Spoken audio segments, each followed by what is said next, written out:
मेरो वीडियो राम्रो लागे पर लाइक शेयर जरूर गर्नु होला, नभुल्नु होला। नमस्ते। सब्सक्राइब कीजिए बिहारी खाना चैनल को और घंटी के बटन को दबाइए मेरे लेटेस्ट वीडियो सबसे पहले देखने के लिए।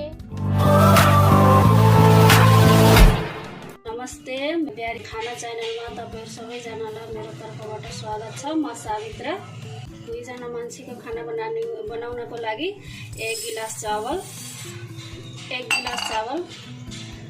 10 मिनट यसलाई भिगाउन राख्नुपर्छ। मासको 1 कटोरी दाल मैले 10 से 15 मिनट भिगाउनको लागि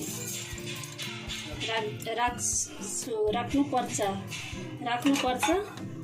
मासको दाल भिजाउनको लागि राखेको थिएँ मैले 10 से 15 मिनट। हेर्नुस् कति राम्रो कलर आछ। अब मैले यसलाई कुकरमा राख्नुपर्छ।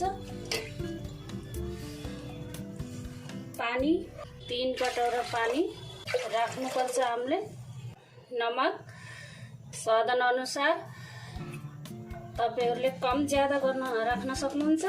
आधी चम्मच बेसार हामीले तेज ग्यासमा 1 सिटी आउनको बाद हजुरहरूले कम गर्नु 20 से 25 मिनट तक यसलाई पकाउनु पर्छ राम्रोसँग। 1 गिलास चावल भिगाउनको लागि मैले राखेको थिएँ। चावलको कलर कति राम्रो आयो देख्नु, हजुरहरूले देख्न सक्नुहुन्छ। हमेशा चावल भिजाएरै बनाउनु पर्छ, राम्रो और पहलो हुन्छ भात पनि। 1 गिलास चावलको लागि यसमा मैले 5 गिलास पानी राखेको छु। 5 गिलास पानीमा हामीले यो चावल बनिसकेपछि पानी निकाल्नु पर्छ।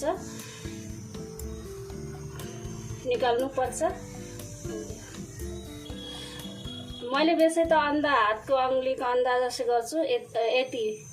यति पानी राख्नुपर्छ। अब म मसलावाला भिन्डी बनाउन लागेको छु। भिन्डी बनाउनको लागि सबसे पहिले यसलाई राम्रोसँग धुनुपर्छ। धोएर कपडाले राम्रोसँग पोछ्नुपर्छ, किनकि यसलाई तल्नुभन्दा पहिले पानी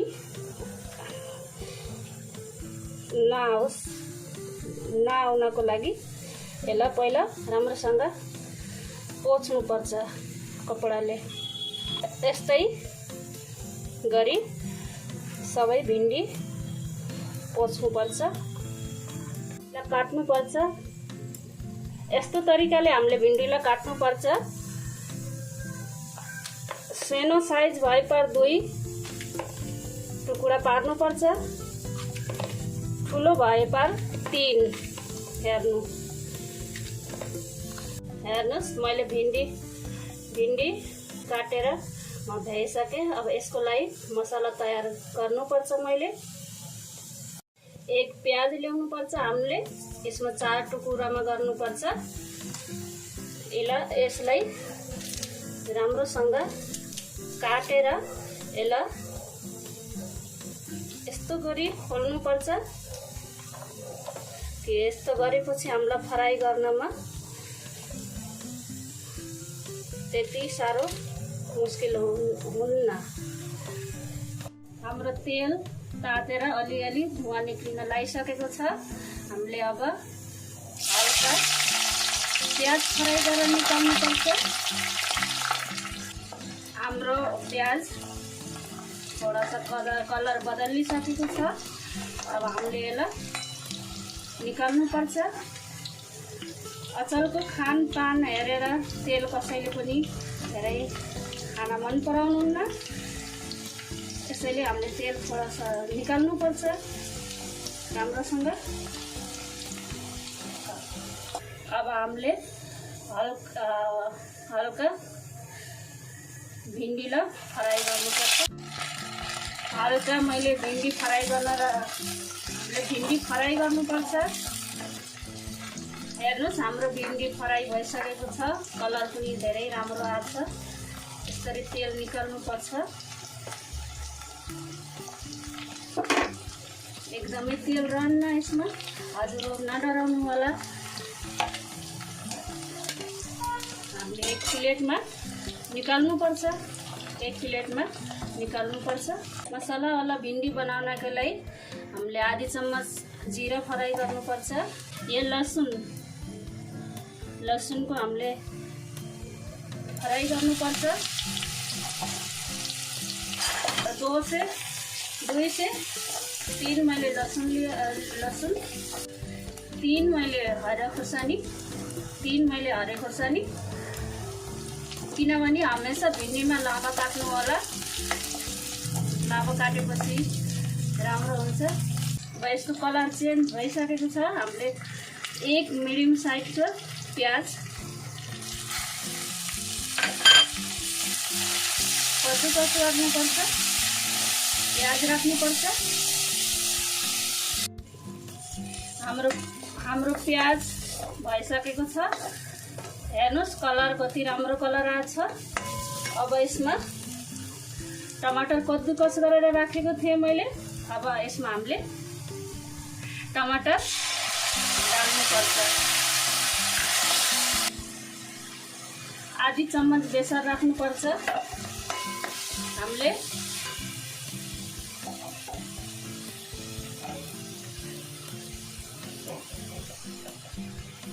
आधी चम्मच धनिया पाउडर,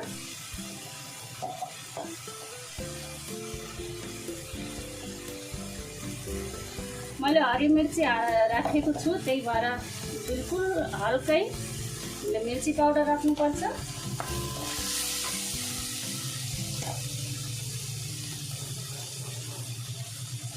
स्वाद अनुसार नुन राख्नुपर्छ। हजुरहरूले कम ज्यादा पनि राख्न सक्नुहुन्छ। अब यसलाई मैले थोड़ा सा ढाक्नुपर्छ।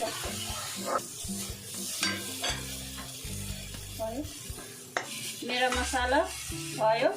अब हामीले हल्का सा यसमा यसलाई राम्रोसँग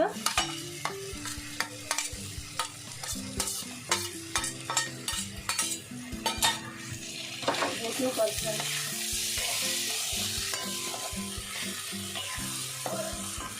मेरो भिन्डी बनेर तयार भइसकेको छ। अब हामीले भिन्डीको एक प्लेटमा निकाल्नुपर्छ। हाम्रो दाल एकदम तयार भइसकेको छ। अब हामीले यसलाई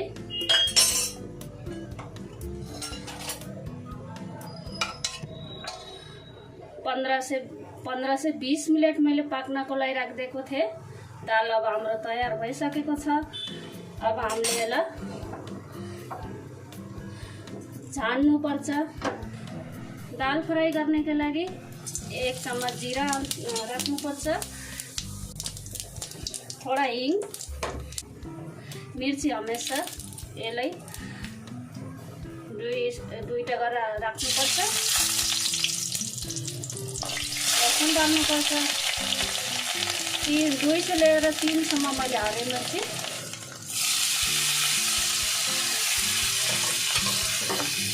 एक प्याज, 2 से लिएर 3 हरियो खुर्सानी।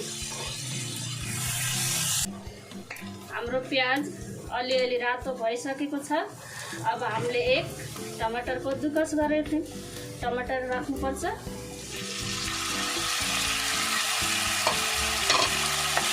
दालमा पहिला पनि नमक हामीले राखेको थियौँ, त्यही भएर यसमा अहिले थोरै नै नुन राख्छु। अलि आधी चम्मच बेसन, किनभने हामीले दालमा पनि राखेका छौँ। आधी चम्मच धनिया पाउडर,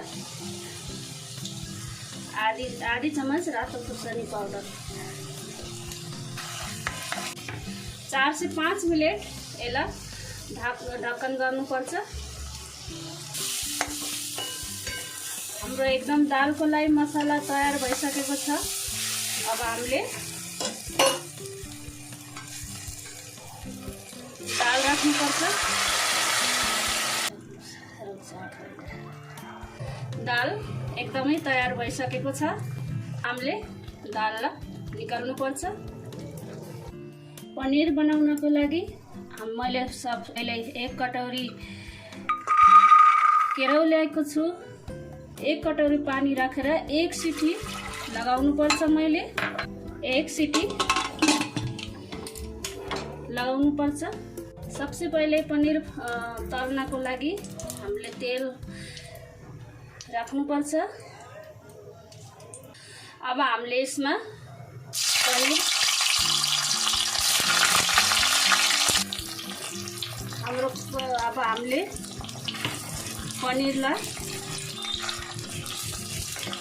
फर्काउनु पर्छ। देख्नुहोस् राम्रो कलर आइसकेको छ। कहिले पनि रिफाइन्ड और उसमा सोयाबिनमा फ्राई नगर्नु होला, पनिर फाड्छ। हेर्नुहोस् हाम्रो पनिरको राम्रो कलर आइसकेको छ। अब हामीले यसलाई निकाल्नु पर्छ। पनिर बनाने के लिए थोड़ा सा जीरा राख्नु पर्छ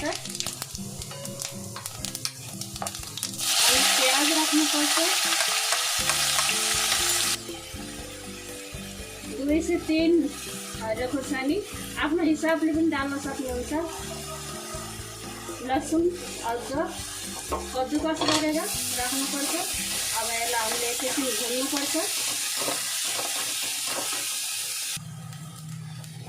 हेर्नुहोस् हाम्रो प्याज भइसकेको छ। अब हामीले टमाटर राख्नु पर्छ। मैले 2 मिडियम साइजका टमाटर कद्दुकस गरेर राखेको थिएँ अनि हामीले यसमा टमाटर राख्नु पर्छ। आधी चम्मच बेसन, आधी चम्मच रातो मिर्ची पाउडर, नमक स्वाद अनुसार। हजुरहरूले कम ज्यादा गर्न सक्नुहुन्छ। छोटी चम्मच धनिया पाउडर, आधी चम्मच गरम मसाला राखेर यसलाई राम्रोसँग मिलाउनु पर्छ। मैले केराउ प्रेसर कुकरमा 1 सिटी लगाउन राखिएको थिएँ। अब मेरो केराउ मसाला भइसकेको छ। अब यसलाई हामीले मिलाएर हुनुपर्छ 4 से 5 मिनट। पनिर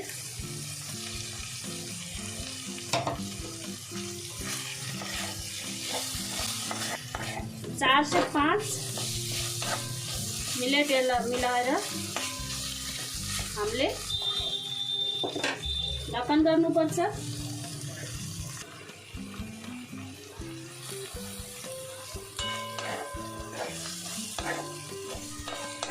मेरो पनिर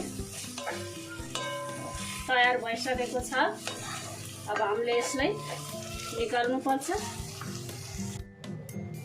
चावल के लिए मैले 5 गिलास पानी लिएको थिएँ। मेरो चावल बनेर तयार भइसकेको छ। यदि मेरो भिडियो हजुरलाई राम्रो लाइक शेयर गरिदिनु होला। देश परदेशमा मेरा दिदी बहिनी प्यारा भाइ बहिनीहरू बस्नुहुन्छ। हजुरको माया और प्यार पायो भने जरुर म अघिल्लो भिडियोमा नि आउने छु।